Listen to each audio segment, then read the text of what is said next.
Ms. Ann, do you believe that clean water is something that all Canadians should have access to regardless of their income level or ethnic background? Without a question. Yes.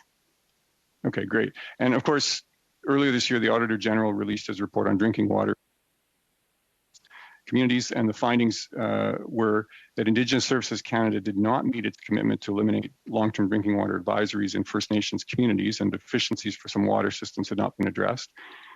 Indigenous Services Canada had not amended the operations and maintenance funding formula for First Nations water systems since it was first developed 30 years ago, and a salary gap had contributed to problems in retaining— Point of order, Mr. Chair. Yes, we're really venturing off the relevancy of this, of talking about this bill. We're talking about. Well, Mr. And again, Mr. Redekop, I have the floor. Sorry, Mr. Chair.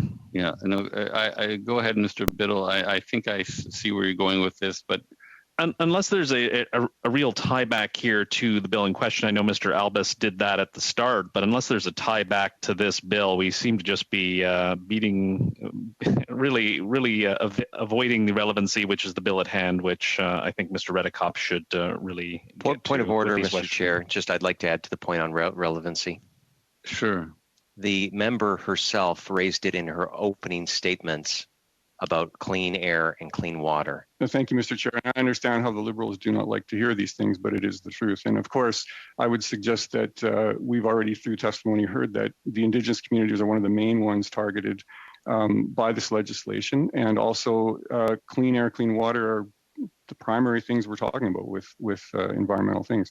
The Auditor General went on to say that many First Nations communities are particularly vulnerable to infectious diseases, such as the virus that causes coronavirus disease, because of social, environmental, and economic factors.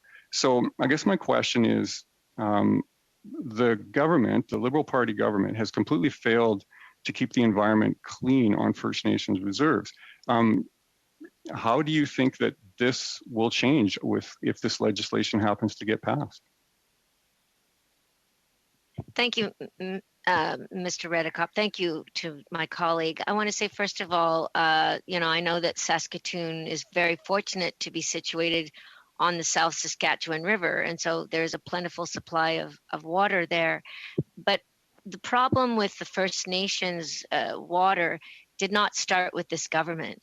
It started a long time ago, and so its successive governments have not done enough to try and alleviate this problem, and we are doing our very best, and in the middle of a global pandemic as well. But we are working on it, we continue to work on it, and we will make sure that the water problems that are being unfortunately a problem right now in many of our First Nations communities are addressed.